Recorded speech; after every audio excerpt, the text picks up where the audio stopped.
That's why I'm here. Fall semester started. We released a schedule. I got a contract extension. Other than that, there's not a heck of a lot to talk about. We just started the fall semester, so I want to wish men's soccer good luck at home this weekend.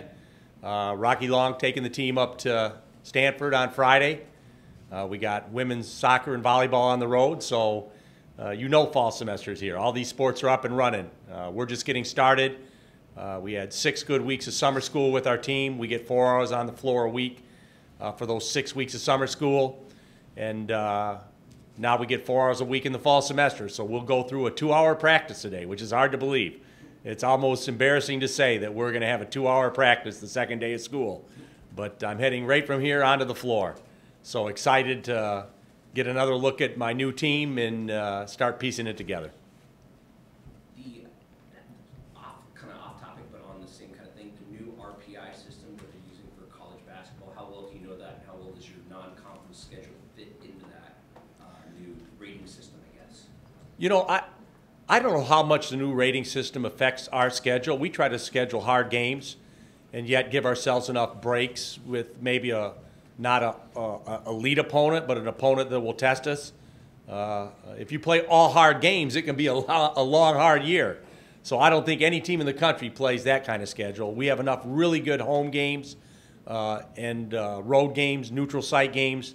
If we do well, will give us a good resume going into the postseason next year. Obviously, the home games I'm excited about is getting BYU back on the schedule.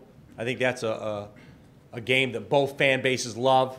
It's a rivalry game, even though they haven't been in the conference a while. I think it'll feel like a rivalry game when we play them again, at least from the coaching staffs. I don't know if the players will recognize, but Dave Rose and the Aztec coaching staff will recognize what a great rivalry that has been over the years. USD returning everybody, coming to our place, I think will be a fun game. It'll be an intriguing game.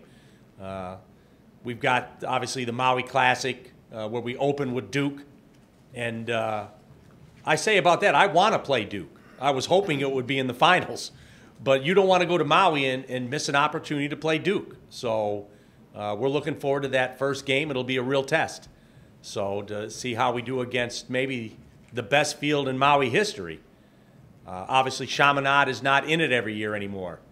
So a field with Duke, Arizona, Gonzaga, Xavier, Iowa State, Illinois, Auburn, and our Aztecs is going to be like a Sweet 16. So that will be a good early tournament for us to kind of gauge where we're at.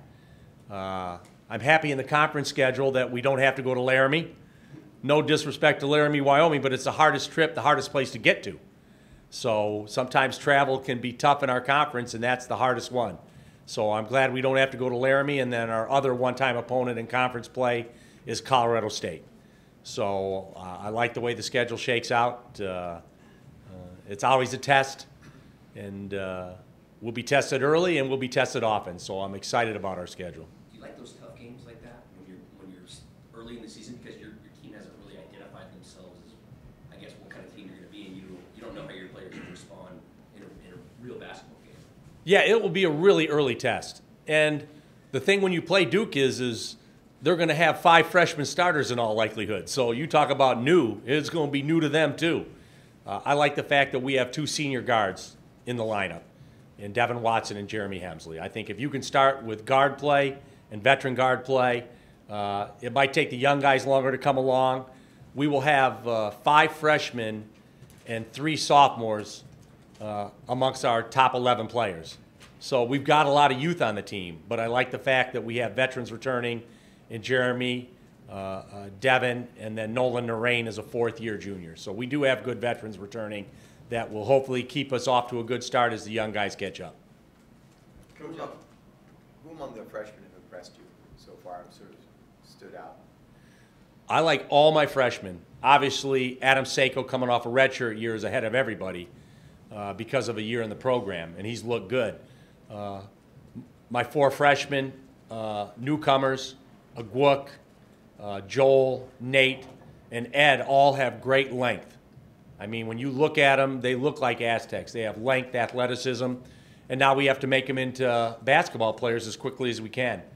But they're as hard a working group as we've ever had as freshmen. And I think they're a group, if I said run through a wall, they'd run through a wall. They wouldn't ask why, and that's going to serve all of us well, that they want to be coached, they want to learn, and they're very talented. Hey, Brian, the ideas that are being kicked around about the elimination of one and done, players having access to agents, potential to go into the draft, don't get drafted, come back to school. What kind of quandary does that cause for programs, for coaches, tampering, things of that nature? You know, I like the fact that they're trying to give these guys an opportunity to really find out where their value is when they put their name in for the draft. You know, the agent part, you know, they've got to be certified. They've got to come either through the school or go to the home of where the kids are from to meet the parents and the kid. And then if the kid wants to come back to school, that agent doesn't stay with them any longer. They're just through the draft process. And then the kids that put their name in, I think it's good that they can stay all the way through the draft. I mean, we're talking maybe a couple, 2-3 weeks longer, but at that point, there's really no replacing them anyway if they leave. That extra 3 weeks is not going to all of a sudden open a window for me to say, I'm going to get this other great player to replace them. You know, so I don't think the extra 3 weeks is going to affect the colleges that much, and I think it'll give the kids a real opportunity to see where they're at. The fine line with that rule is if you only want to go if you're a first-round pick and you leave your name in and you're a late second-round pick, you're stuck, you have to go. So I still think we'll have guys that are exploring instead of staying. If they want to be a first-round pick, they'll try to gather real-time information and say, if I'm not a first-round pick, I'm not interested in going in the second, I'm going to go back to college. So there'll still be decisions to be made. It won't be as easy as it sounds on paper. Coach, after all the time you spent as a coach in waiting, I don't know if there's anybody more deserving in the country of a contract extension. How much does that mean to you to get that extension just this early into your head coaching career? You know, it feels great. I mean, this is year 20 on campus for me. And have an extension, a rollover one more year to start my 5-year contract anew is a great feeling. And like I said, this is where I've always wanted to be. This is the job I've wanted since I stepped on campus. And so this is not a stepping stone. This is a big-time job and a big-time program. And I'm honored for the opportunity to be the head coach here. How much stability does that provide to recruits and other players knowing that you're going to be here for the next 5 years plus? It gives great stability to me and my wife. The players, they're day to day. So, yeah, I think it gives them. I think they have a good feeling. But you know, they look at me and think I'm going to be here forever. You know, they're just that's how they think. You know, they're thinking what I'm going to eat for lunch and what I'm going to wear to school the next day. So they're less concerned with the long term, but they're all very dedicated Aztecs. This is where they want to be, and it's when the kids come back that you know you've been here a long time. A lot of kids go back to the schools they went to, but there's been 3 or 4 coaching staffs since they've been there. So when the players come back here, whether it's Kawhi in the Jam Center yesterday or Jamal Franklin or Lorenzo Wade, who's coming back to finish up his degree, they're coming back to the coaches that they worked with while they were here. And that's really rare in college basketball or any college situation where you come back and 20 years later and your coaches are still here. And we're all here, including Coach Fisher, who's on campus every day. So they come back to their family, and that's a really good feeling. In terms of out-of-town, San Diego State, how much different is it going to be now that Kawhi's playing his home games in Toronto instead of Texas? Well, I didn't make it to San Antonio, and I probably won't make it to Toronto. But, you know, we're all happy for Kawhi. You know, I always marvel at how much they write about Kawhi, and he's never quoted in anything. So it's a lot of speculation. So, yeah, and when Kawhi comes here, we don't ask him about, are you healthy? How do you feel about where you're playing? I mean, this is his safe haven. He comes here to work on his game.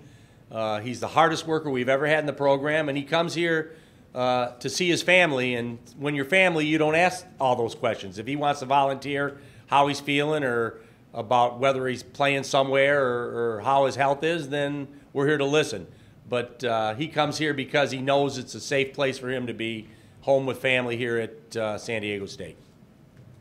Is there a different approach this season, knowing that you won't have to rely on freshmen starting? Like last season, where you ended up starting with 1 true freshman, a redshirt freshman for half the season, and another freshman had a key role. This year, you have more veterans, core returning. Does that allow you to take a different approach with those true freshmen? Yeah, not having freshmen in the starting lineup, and we could very easily, any of these freshmen are capable of pushing for one of those spots, but we have enough veterans returning in the 3 freshmen last year that played. Matt Mitchell, who started, I think, 30 or 31 games, Jalen McDaniels, who started, and then Jordan Shackle, who played significant minutes. There's comfort in the fact where they've been through the wars already. So at the start of the year, to have that kind of veteran presence on the floor is going to make my transition easier. I know I can put guys out there that have been in these situations, and it gives a freshman a little bit more time to develop. They're not thrown into the fire quite as fast. Now, they'll be thrown into the fire because they're all going to get minutes, but it won't be the pressure that they're feeling when they come in and have to produce huge numbers right away.